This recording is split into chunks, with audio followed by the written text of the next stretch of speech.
Hello. Hello and welcome. We are live. Going to let some folks gather in. Welcome if you are on Facebook, X, formerly known as Twitter, and YouTube. First and foremost, happy Mother's Day to all of you. I hope everyone had a great day, a great Mother's Day. I'm going to be recording this, obviously. Try to be as brief as possible. But the letters D as in David, S as in Sam, A as in Apple. Oh my goodness, DSA parents really trying to understand what that means, who it applies to, how does it apply to them, if it applies to them, all of that good stuff. So rather than trying to type something out on a social media platform, I want to put it out here. I think it's really imperative at this time of year. We're dealing with college graduations, high school graduations, proms. Baseball season is winding down over a great part of the country where a lot of the cold weather states are just getting into their conference schedules. But it is, almost summer. We are headed towards Memorial Day. So I felt it would be in everyone's best interest if we started to answer some of these questions that have been coming in.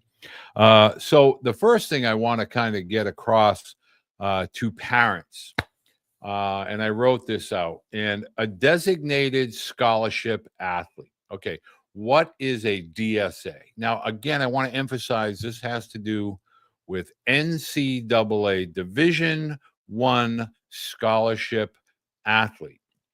You maybe I've been asked to be a preferred walk-on, where you have a roster spot. That's for Division I athletes. We'll talk about the trickle down into the lower divisions. Specific category, Division I, NCAA Division I athlete who is exempt from counting towards potential roster limits. Must stress that this has not been finalized yet. Judge Wilkins is still taking this under advisement.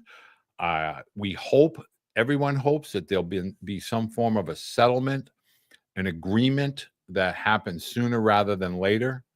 But a DSA, a designated scholarship athlete, is exempt from counting towards the new roster limits, which will go hopefully into effect for the 2025-2026 academic year. Provision was announced on May 8th, protects certain athletes impacted by roster cap reduction, specifically 34 player limits for baseball. DSA designated scholarship athletes include 2024-2025 Division I rostered athletes who find themselves removed from the future 25-26 roster due to the roster limits. Also, high school athletes recruited for the 2025-2026 Division I roster, but are being removed due to the roster limits. DSAs can receive scholarships, participate without affecting the team's roster cap, helping to preserve opportunities for these qualifying athletes, particularly in the sport of baseball, where roster cuts are significant. The provision of the settlement is still pending final approval going into this year. So, I want parents, there's a lot to digest there, and I wanted to get it right word for word. We're really talking about current Division I athletes and high school student athletes that have been recruited. And we're talking about all sports, but obviously, when I'm talking to the vast majority of parents, we are talking about baseball. Want to encourage you. Love sports here, Cam. Thank you very much. This is live, so please, by all means, submit your questions. Getting questions both here in the chat as well as in the direct messages. Want to make sure that I had another question from last Tuesday.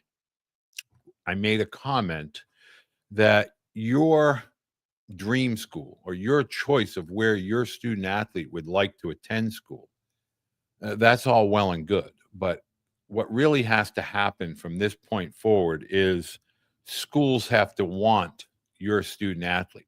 They have to be recruiting your student athlete. You can think that you're going to play at a Division I level, but that may not be the case. And so, I spent an hour and a half this past weekend with a family from Dallas of a 2027. And I want parents to understand recruiting for 2027s and 2026s is going to be a very slow process. Gone, Gone, gone are the days where college coaches are out recruiting at showcases, recruiting at tournaments, and making a snap decision and offering a student athlete. There's too many now. Coaches have to get additional coaches to verify what they see. They have to get an invite to camp. College recruiting, all sports, not just baseball. Softball, I talked to Sherry Nadine at Collegiate Sports Advocate. She deals with a lot of female sports. She talks to a lot of college coaches. So, I just want parents to understand recruiting is more about schools finding their right fit for their needs as opposed to student athletes going out and trying to get to that dream school or get to that certain level. It's just not that way anymore. um, Cam, welcome. Cindy, what about players who are rising sophomores, juniors, and seniors who already have scholarships? Cindy, if you're asking me that pertaining to a Division I athlete, and that student athlete is a member of the graduating high school class of 2025, and they have either a uh, commitment from the school with regard to paperwork or scholarship paperwork, that is binding. And so what the DSA, that whole amendment to the settlement is to essentially say that athlete can transfer to another school if need be, not going to affect the roster limit. They can be added onto somebody's roster. But it's still going to be a case of musical chairs. Verbal commitments, good, bad, or indifferent, in some cases, probably not going to be honored. I'm assuming, and this is why I wanted to have this discussion tonight. If you're a current high school junior going into your senior year, um, there's just going to be a tremendous amount of turmoil. We need to limit the amount of fear and really start to listen and understand the information that's going to be coming out. If you're a sophomore going into your junior year, I can promise you that things are going to get very, very difficult. It's going to be sluggish. And so a lot of coaches, if we take baseball and we just take baseball and we start talking about factual numbers, not pie in the sky numbers. The average Division I team today, baseball, carries 40 to 50 athletes, 40 on their actual roster. They travel with 27. They have red shirts. In some cases, they have injured players, Tommy John, possible broken bone, etc. They're currently qualified as red shirt. You're going to have to get down to 34. Now, I get where people are talking about 38 in the fall. That's really not a firm number as of today. I don't think we'll know what the firm number is until July, until after the College World Series, until the coaches all get together. The Division I Council meets in Omaha, and that's mid to late June. So I still think there's a lot of balls in the air. And so unfortunately, we won't have a lot of definitive final as it pertains to baseball, but I really believe the number will be 34. I think you're going to find that college coaches are working with 34.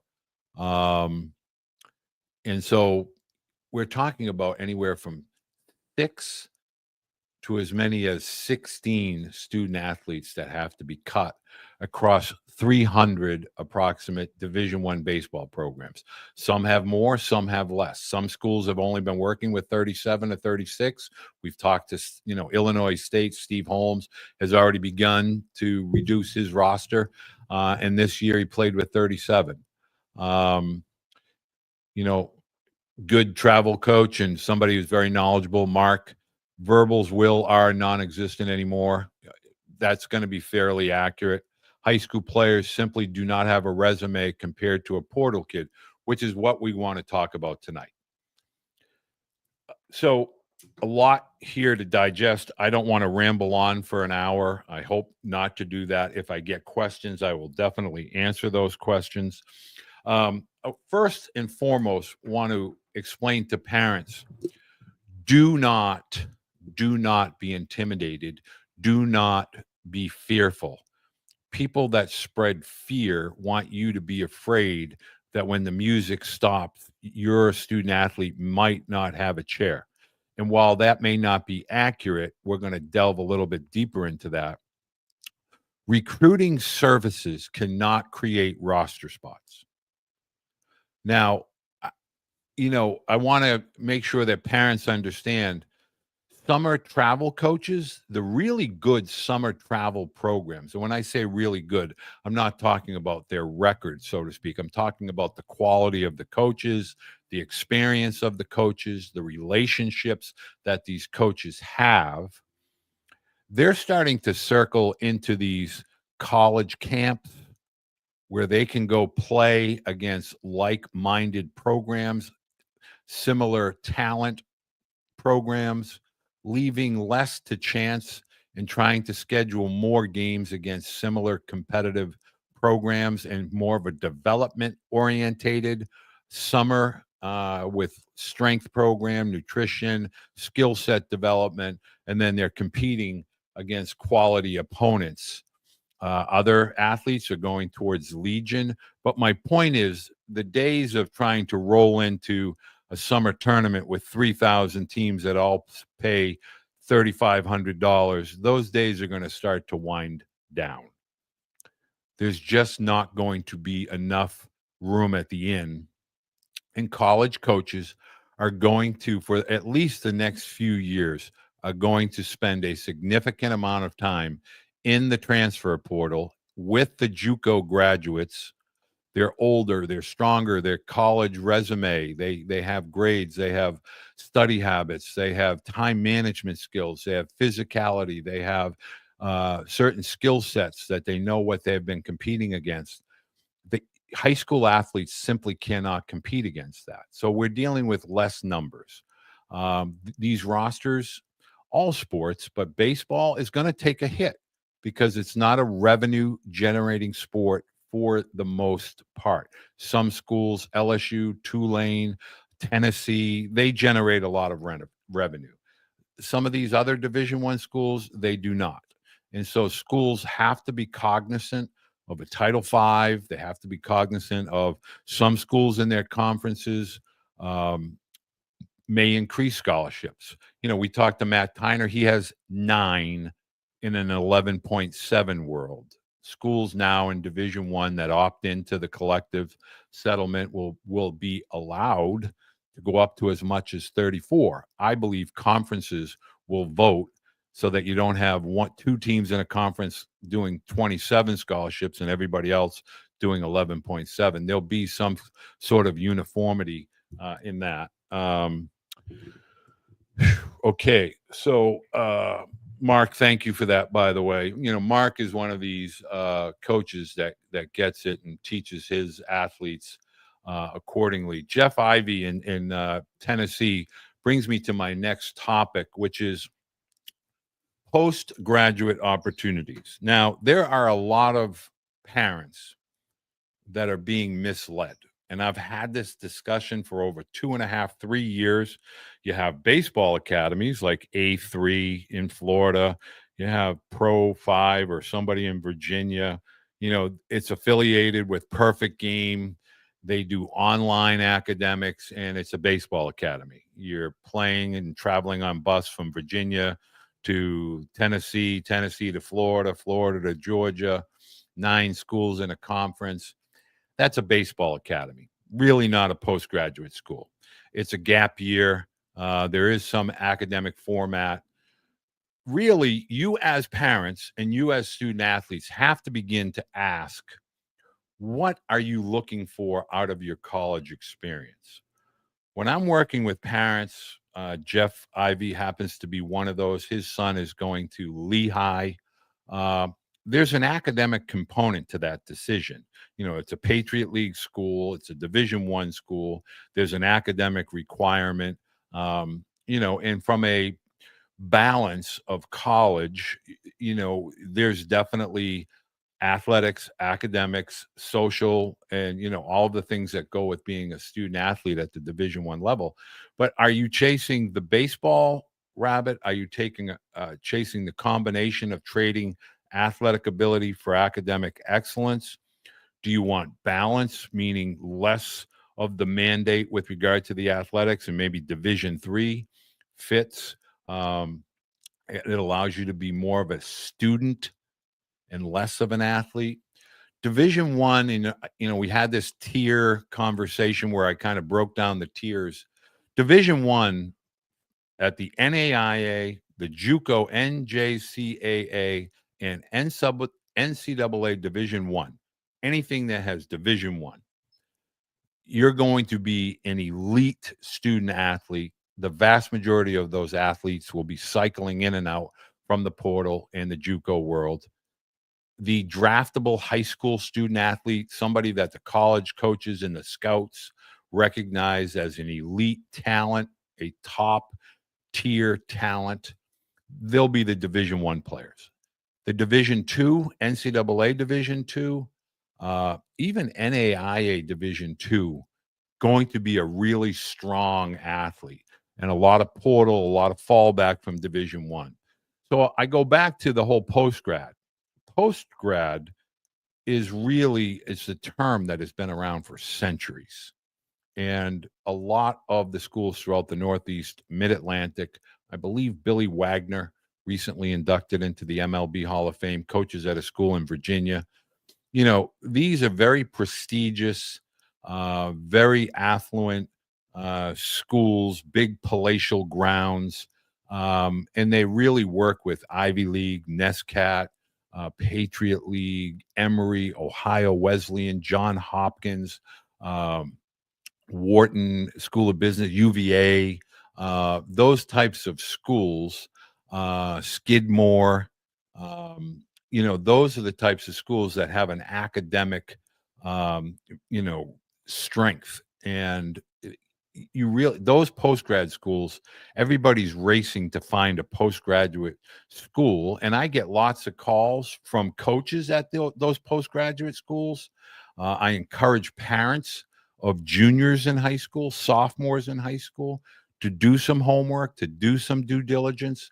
They do pay dividends with regard to your student athlete, with regard to future network, global network, faculty, student body, etc. And they do seek out high level student athletes that fit both their academic profile as well as their athletic profile. And they are going to become highly sought after.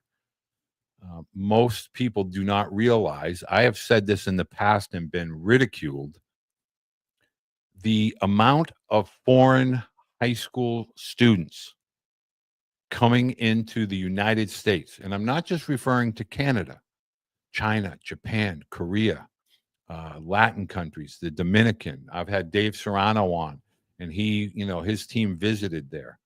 I don't think we're really understanding that these athletes are coming into the country seeking academic education as well as the opportunity to play college baseball. And the reason for that is Major League Baseball is changing. Major League Baseball is marketing college baseball. College baseball has a bigger profile this year than last year. It will have a bigger profile going forward. It will be marketed as it has been on Major League Network, MLB Network. So we really need to start to understand, as parents, this cannot be left to chance. You have to be educated, you have to be proactive, and you have to have a plan. Like, you have to have an understanding. Forget about August 1st. I think if anyone is out here watching and they're involved in travel baseball and they're all being honest, the days of August 1st being a significant date for the majority are over.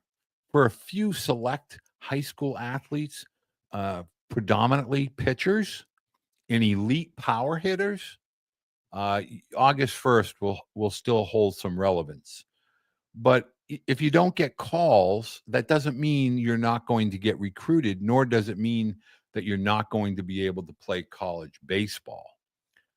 I think we have become so reliant on somebody will see my son, will go to a certain tournament. The real tournaments now that are meaningful, that are significant, will occur at the end of July in October. And then the college camps will be where the discovery will happen. Gone are the days, although you'll still see college coaches, it's just not to the level or the degree that it used to occur. Now, I want to go back to the settlement real quick, and I want to explain to parents.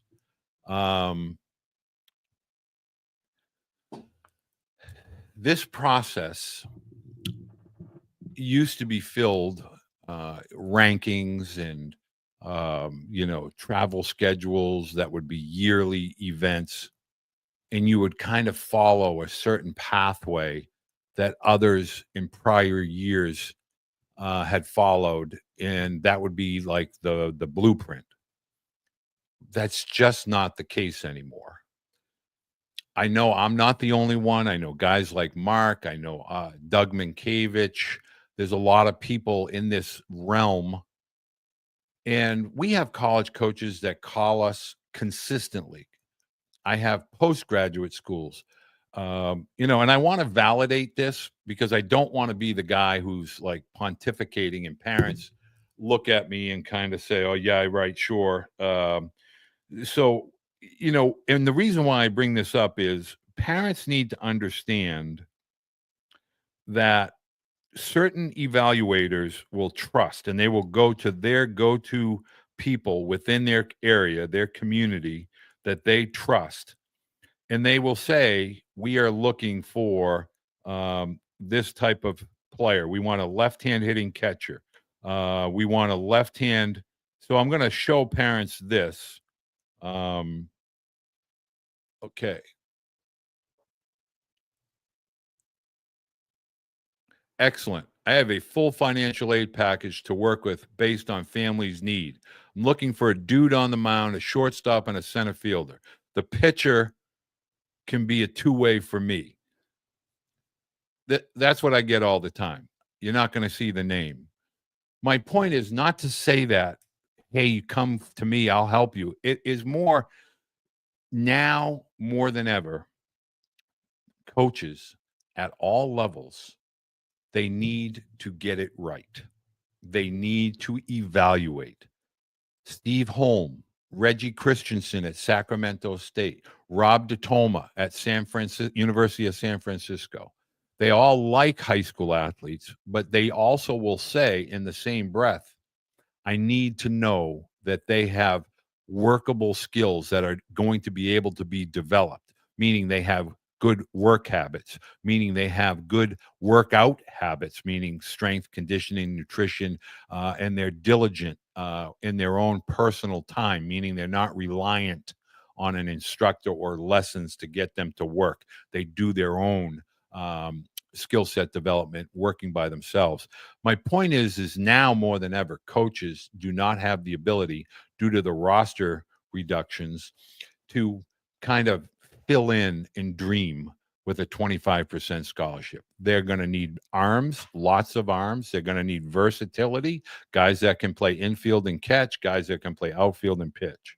So you have to understand that in 2025, 2026 season, which we are now about to enter into with over the next month or so, you're going to have the coaching carousel. There's going to be coaching changes. You're going to have a boatload, a lot of athletes entering the portal.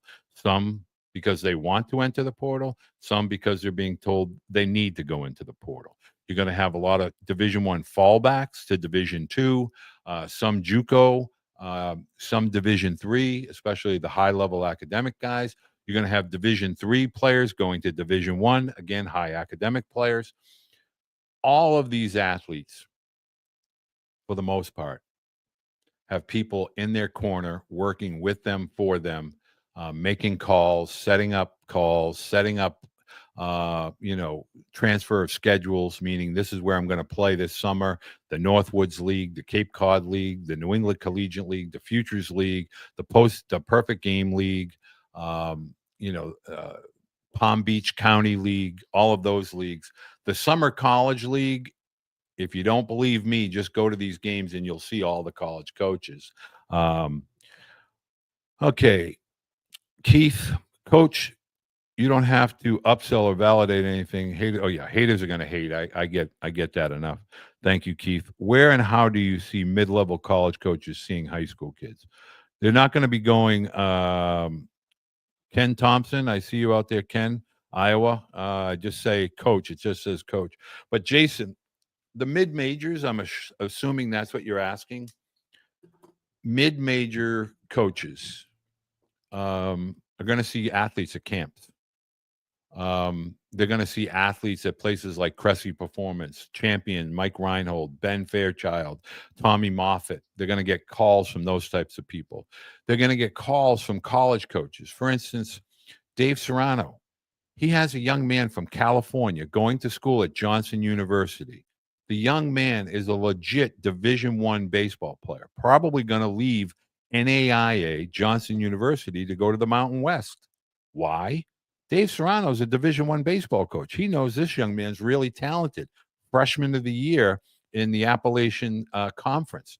So my point is these coaches know, like, I'm going to help my guys that have the ability and the desire to move.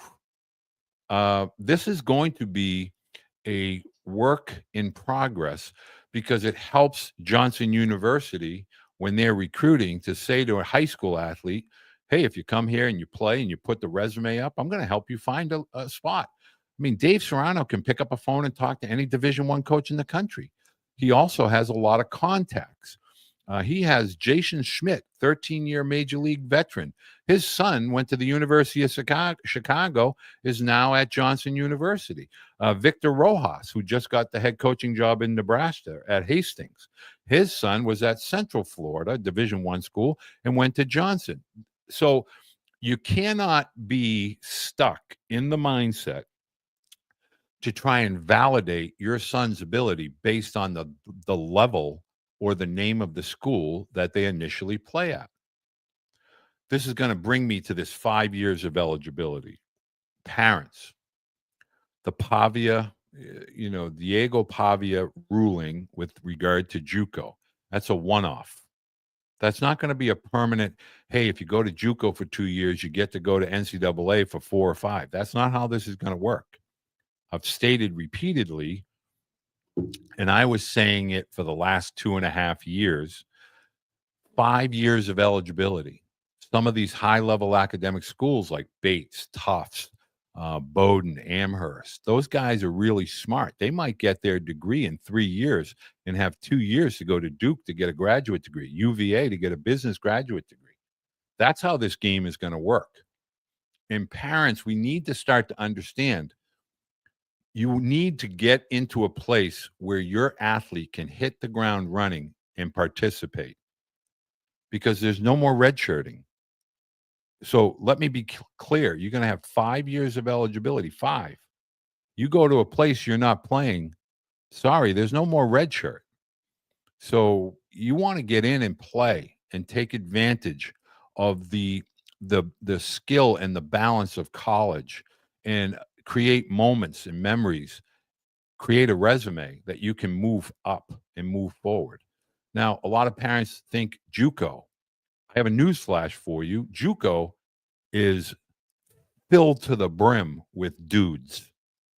And, I'm not even going to touch the academic component, but Division I JUCO is dudes. You're not going to show up to a JUCO at any level.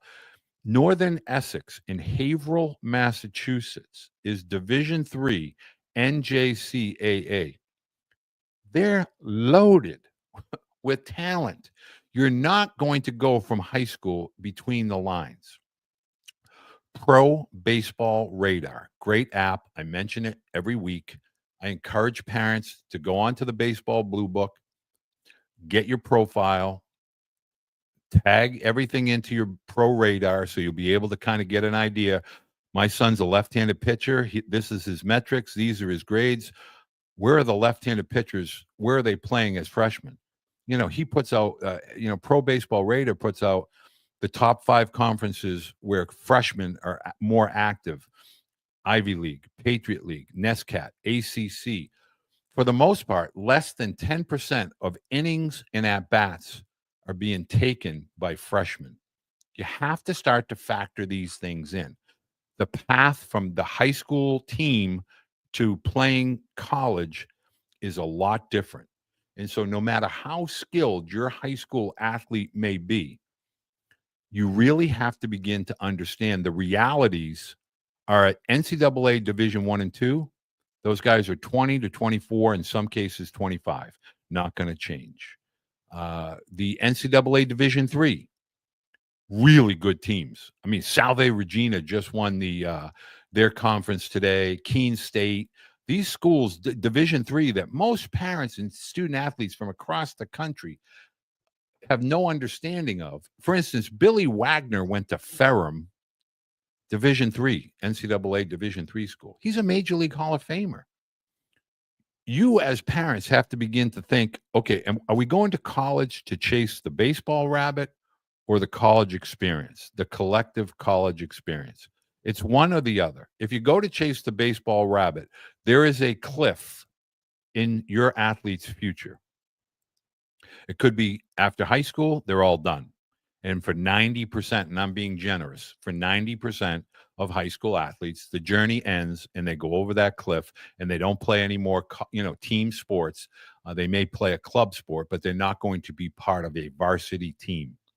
The other 10%, you're dealing with men, you're dealing with elite, talented men, and you have to execute. You have to be skilled enough to be able to get between the lines. Nobody cares where you're ranked. Nobody cares where you went to high school. Nobody cares what travel team you played on. When fall ball starts every year, thousands of college freshmen are hit over the side of the head with reality. Holy mother of goodness, this is incredible. I'm up at 4, I'm running, I'm lifting, I'm practicing, I'm going to school. I got to come back, sit in a weight room. It's really challenging. Let's see.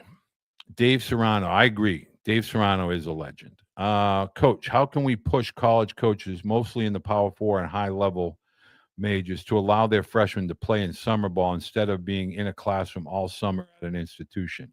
Okay, I want to touch on this because a lot of parents are asking me this question. And, go Canes, by the way. I know they're really having a good season. Miami Hurricanes, ACC. I saw they were just here at Boston College. I just want to say this. Summer baseball, if your college coach is going to be very careful who they send out to summer leagues. Most summer leagues are going to get filled with JUCO athletes looking to move up. Most summer pitchers are those pitchers that schools are going to send out to get 20 to 30 innings of work in total. So if you've had between 5 and, say, 20 innings in the spring, they're going to want you to get 20 or 30 innings, get a few starts. but they also know that once these athletes go out to summer college leagues, they're going to be subjected to the tap on the shoulder. I know your guy's not in the portal, but if he were to be in the portal, we have a roster spot. I want to end this with regard to parents that have your head spinning. All of this is to tell you the settlement is going to get finalized at some point between now and July. The settlement for baseball is going to affect approximately 1,800 students. And I say that, and there's usually about 3,000 in there anyway. So you're talking about at least 4,000 to 6,000 portal athletes that are going to have a lot of NCAA coaches, kind of attacking those guys. And then once we get to mid-July, Major League Draft, the portal kind of closes up. The coaches know who moved where. The coaches have taken new jobs. The coaches have created new coaching staffs. Those new coaching staffs are going to create more guys into the portal, because when you have a coaching change, you have more guys that have the opportunity to go into the portal. It's really incumbent upon parents and athletes a real evaluation, like a real evaluation. Most parents, when I'm working with them, are blown away. I'm talking to people for an hour and a half, and they pay me that. It's important for people to begin to understand, if you don't have somebody evaluating, okay, here's your foot speed metric, here's your arm strength metric, here's where you hit in the lineup. You want to play shortstop or second base, but you're running a 7.2. We had Scotty Loazzo on here. If you're not running a 6.7, chances are it's going to be tough to get into the middle of the diamond, short, second, and even center field. You need this information because it's pertinent to where your student athlete goes. Now, I'm going to close on this. I always keep my DMs open. I always respond to emails. I'm going to have another one of these discussions on Tuesday. Important for parents to understand, DSA only really is applicable to those athletes that have been offered a scholarship, where there's a scholarship paperwork, or current Division I student athletes. This is a Division I collective, and everything trickles down from there. So at the end of the day, we're not talking about a large majority that are being affected.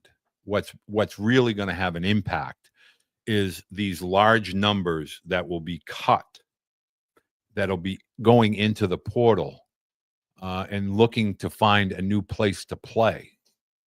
That's going to affect Division II, Division III, NAIA, Division I, Division II. And if these athletes are high school athletes that thought they were going Division I and can't get in, or are being told there's no room, they're going to probably look to go to a JUCO. By the way, the average JUCO right-handed pitcher is throwing 92 to 93 miles an hour. Just keep that in mind. The average Division III weekend starter is 89 to 92. So I just want parents to understand, these metrics that you hear week in and week out, they're not going down. They're only going up. Athletes are getting older. When they're older, they're stronger. When they're stronger, they're faster. And when they're stronger and faster, they tend to be more skilled. How can an 18 or 19-year-old compete with a 22 to 24-year-old? That's the point of what I try to do. Okay, so Jason, with the amount of money that private equity is pouring into travel sports. Okay. Now, I'm on 40 minutes here, but Jason is somebody that I've spoken with in the past. And this is a huge, I don't know if you can read this. Ken, by the way, Ken Thompson, you're very, very welcome. But Jason is writing, with the amount of money that private equity is pouring into travel sports, I just don't see how travel sports disappear. They are going to find a way to stay relevant. Believe me, I'm not a fan of travel sports. Okay. For you, Jason, I'm going to answer this question. Private equity companies own Perfect Game. Perfect Game owns NCSA. NCSA is a college recruiting service. If you've attended a Perfect Game, I guarantee you as a parent, and if you're watching this, a baseball parent, you're getting contacted from NCSA. How? Through Perfect Game. Perfect Game bought a lot of USSSA tournaments and events and teams. They're buying equipment companies. Perfect Game is now in the uniform company. They buy all these tournaments and they start as young as 8 and 9 years old. And now you have rankings and now you have metrics and velocities and TrackMan. So, Jason, here's the answer that nobody wants to really come out and say, and I will wear all the shrapnel all day long. Parents are being put into this hamster wheel because they think, oh, we're going to go play travel ball. Travel ball at 8 through 14 is a really big deal. It's a part of development. It's very competitive. It's much more competitive than local ball. I'm going to travel. I'm going to pay monies to stay in hotels that these private equity companies make deals with. So Perfect Game has deals with all these hotels at all these tournaments that you're going to stay in. And they're getting a piece of the hotel. They're getting pieces of the restaurants. That's been going on for decades in Georgia and Lake Point, decades, even when my sons were going through it. And yet when you pay to go to a showcase, you're paying and reimbursing these equity. They have figured out how to sell the dream to parents. Now, I'm going to tell you, a lot of great travel teams create great moments and memories for kids. They create great relationships. There's a lot of great mentors. Andy Parton with the Dirt Bags. I could rattle off, Jack Crescent with the Knights. These are people that are high level baseball people. They are in this for the right reason. Do they own a business? You betcha. Are they good at what they do? You betcha. And that is something that a lot of parents are drawn to, and rightfully so. But, when you're getting ranked and you're 10, ranked for who? For what? Do I want to know that a kid at 10 has good arm side run and ability to control his glove side? Do I know if he's doing it by luck or is he actually skilled? I just saw the kid one time. So I want parents to understand travel ball's not going away. The money machine is absolutely not going away. What you need to understand is travel baseball is not part of the equation of college baseball. It's not the final piece. Can it be a piece? Yes. Is it what it used to be? No. I will tell you the two biggest industries from this day forward, you can bookmark it, May 11th, 2025, are going to be schools, academies that will become homeschools or online schools and just be baseball centric schools, and parents will flood to those schools in droves.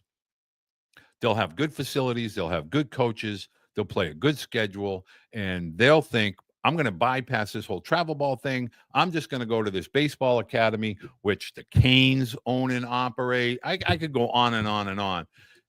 The bottom line is travel baseball, as it used to be, is going to give way to the baseball academy. And what's going to happen is all these teams and programs are going to begin to figure out how to create schools and get money from states, money from governments to educate kids. And oh, by the way, create a conference through Perfect Game.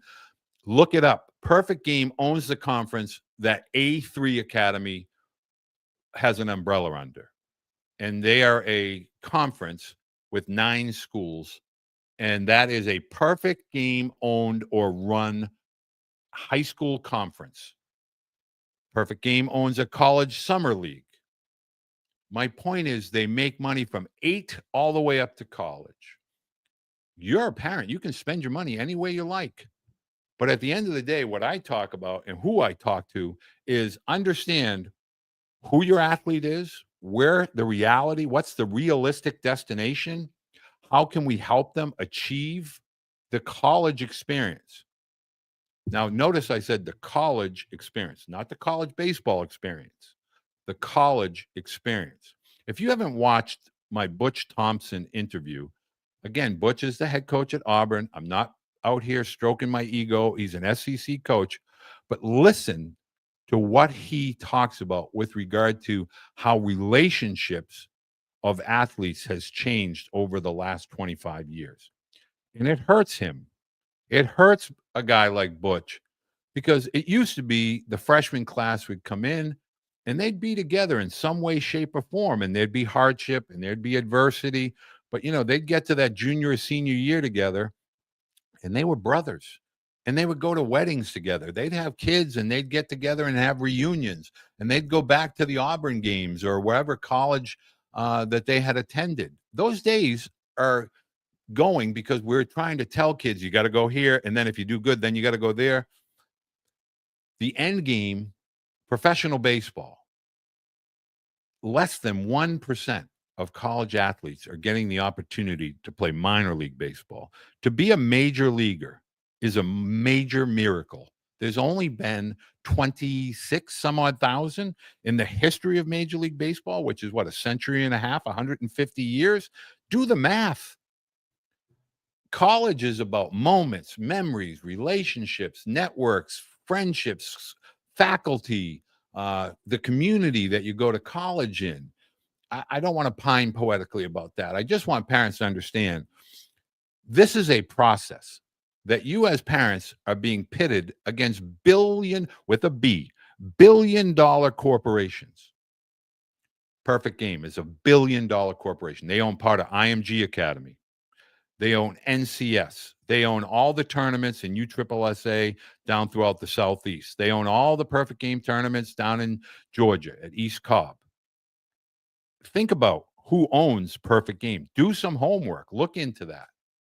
Now, stop and ask yourself, what are college coaches saying? College coaches are saying, I need guys that are team orientated, we orientated. I need guys that are mentally mature, physically mature, and prepared with good time management skills, good daily routines and daily disciplines, good individual preparation, work habits, doing things on their own, not just waiting for practice with the team, practice with coaches, practice with instructors.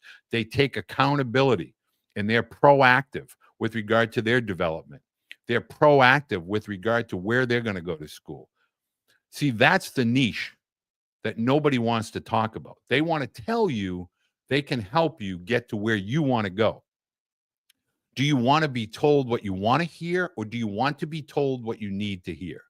And when you don't like what you hear, do you just turn away and say, that guy's full of poop? And then 2 years go by and your son's in the portal and he's back to square one. This year, I'm going to say this again. I have 7 student athletes, 7 families that I have worked with, and they are going to schools. I just talked to one mom today, and I'm going to show you what that mom said without putting out her number. But her son is going to the Air Force Academy. And I want you to really take a minute to read this as a parent and then ask yourself, if this was my son, am I going to feel okay? Hi, Walter. Just wanted to check in. Your name comes up daily. We have a bumper sticker. What would Walter do? What would Walter say? Patrick and Thomas, another young man, season going really well. Going season. He graduates June 18th. He's on to basic training. Coach Kaz, who's the Air Force head coach, has been a gift. I know you said he was a great life coach, and boy, do we see that now firsthand. I think Patrick is feeling nervous as he would with any life change, but Coach Kaz, Air Force head coach, connected all the boys and families in November recruit weekend, which has proven to be invaluable. Anyone interested in an academy would love to be, we'd love to help you. And by no means do we have the expertise, but we can share nuggets of our own. I just wanted you to know things have become a whirlwind of getting into Air Force ready, but your name and advice is spoken at our kitchen table on a regular basis. Lehigh, Air Force Academy, Amherst, Vanderbilt, Naval Academy, Holy Cross, Baylor University, Florida State University. My point is, parents, you're dealing in a mega business. A lot of guys, the people that I mentioned, Andy Parkin, Jack Crescent, I could rattle off Rob, NorCal, Rob, a lot of people throughout the country do a tremendous job preparing families for what truly is important at the next level. It's going to be turbulent. It's going to be challenging. There's going to be a lot of adversity. There's going to be a lot of obstacles. That's why I do what I do with regard to these videos. Some parents make their way to these videos later on, and they don't have the opportunity to contact me directly through this live Q&A. I do these every Tuesday typically, but I've been getting inundated with parents that are stressed to the max. For $240, for $20 per month, $20 per month, you get courses. I have 4 courses. I'm creating a pitching course with my son Tyler and his co-owner of the Pitching Den, who also we're going to be hearing from Logan Webb, Major League pitcher. Tyler is a pitcher with the Minnesota Twins. Matt Tabor was a pitcher with the Diamondbacks. They own Pitch Safe. We are going to be doing a course on youth pitching, youth hitting, youth catching with pro-line balls. All of this is going to fall under the umbrella. If you want to listen to my Coach's Corner calls every Thursday night with coaches from all colleges all across the country, if you want to get in on a webinar like this that I'm going to be conducting twice a month, that you have access to listen and, ask your questions. If you want to have access to me directly via email, text, direct messages for $20, that's it. And I do that because I literally spend hours with parents. This weekend, I had somebody that signed up, and I spent an hour and a half with them. And they said, well, how do we compensate you for the time? Well, you did. You have a membership. It's $20. Some things take longer than another. But my point to you is, I don't have these to sound and sell. I have these to inform and educate. You take from these and go ask people in your area what they think. And if you think these types of webinars are beneficial, for $20 per month, I stopped. I was going to sell courses, for $100. Guys that do that, they keep telling me, sell your books, sell your courses. You get books for free. You get courses. All of this is included with the $20 a month. I think it's well worth it. You're going to be able to hear from coaches, nutritionists, mental performance coaches, strength and condition and supplement coaches, skill coaches, skill development coaches. We're going to talk to academic advisors, with ACT, SAT. All of that is all going to be included. You get a Blue Book profile. With the Blue Book profile, if you're a member, you get the evaluation, which is $150 on its own if you go through the Blue Book to get an evaluation. If you're a member of the YouTube channel, you get that included in your monthly membership. So my point to you is, be informed, stay ahead, stay proactive, stay aggressive. Don't allow people to tell you, oh, just wait, just sit back, just wait. Those days are gone. You need to be creating a list. You need to be communicating with people. You need to communicate with coaches. Is there availability? Is there options at your school? No, we move on to the next schools. We want to talk to guidance counselors of high schools. Are we going to consider a postgrad year? Well, we're going to need to do our homework on that. And I have a whole playlist on postgraduate, which dumbfounds me that parents, that's for free right now. Like, you can just go onto the YouTube channel, go to the postgrad. There's 7 videos in there that are filled, chock full with parents and athletes that have lived it, are living it, or looking to attend next year.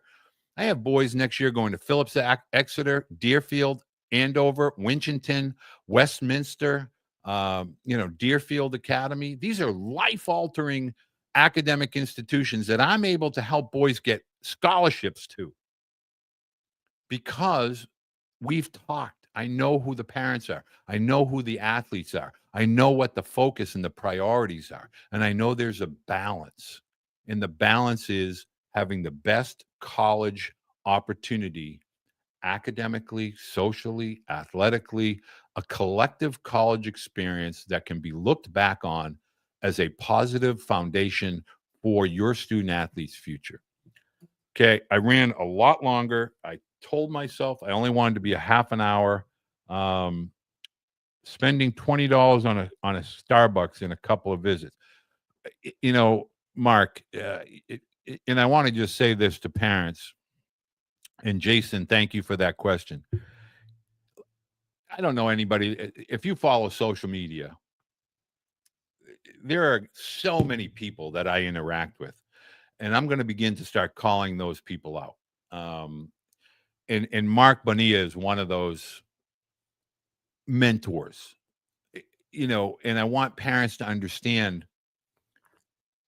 the key is finding people that you as a parent know have your student athletes' best interests in mind.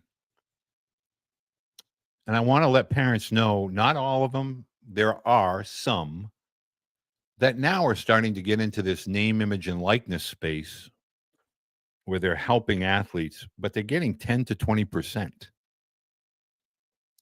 So, okay, you're helping parents, but there's a financial incentive. And my biggest thing is people like Mark Bonilla, people like Andy Parton, people like Jack Crescent, people like Rob at NorCal. Those people are life mentors. They've had people that they've coached 10 years ago, 15 years ago, 20 years ago that still call them coach. Those are the people you want to surround, embrace, and keep tight in your circle. Keep your circle small, small, small, small. Don't chase the next shiny object. Have a plan, execute your plan, and be able to live with the results of your plan. It's as simple as I can tell you.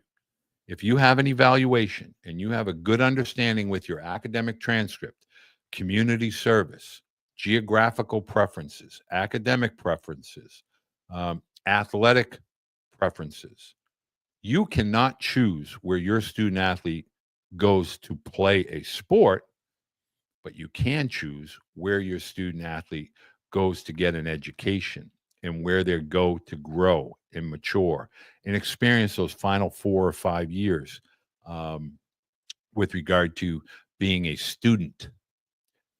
This coming Tuesday, I'll do another Q&A live. The settlement, there's a lot of discussion tomorrow with Judge Wilkin. A lot of ambiguity with regard to grandfathering in of the roster spots. That's still where the DSA is going to fit. I'll also be talking about financial aid and scholarship, academic financial aid. I had a young man that just committed from Texas to Abilene Christian, and he got an athletic and an academic scholarship, combined a whole full scholarship. And we don't talk about that enough. Parents need to understand a lot of the best money that you can get is going to come from academics. And if you know that early, you'll be able to play that card when they're seniors. Mark, I appreciate you, and I appreciate your comment. Parents, I'm just going to put this out there. I'll talk to you on Tuesday. Thursday evenings have become, I'm also including now softball. We have Sherry Nadine with Collegiate Sports Advocate. She does what I do. She does it with men's sports, women's sports. She's predominantly in the softball and soccer space, but she also helps baseball players. We're all here to help. And I want to encourage you. A lot of guys are creating blue book profiles. When I get the message and I get the app and I get somebody will want me to endorse their profile, okay, I go in here and I comment. I watch these videos. That's free. That's free. It's free. Create a profile. Put your athlete in a free space. You don't have to spend money. I want to say thank you to everybody. I hope everybody has a great remainder of Mother's Day. Thank you for joining me. I also want to let parents know, enjoy graduation. Tuesday night, I'm going to begin to talk about the circle of life. And we all have to begin to understand we're in a very small window, and parents, don't blink, because your freshman in high school is going to be graduating like that. And then you're on to college, and then you don't see them a lot. So we're going to talk a lot about that on Tuesday. Have a great week of baseball. I really appreciate you for taking the time to watch me today. Share the channel. Please comment. Please give it a thumbs up. Please create some sort of energy with these videos. Even if you go watch a short and give me a thumbs up, all of that helps the algorithm. I appreciate it. Have a great week in baseball.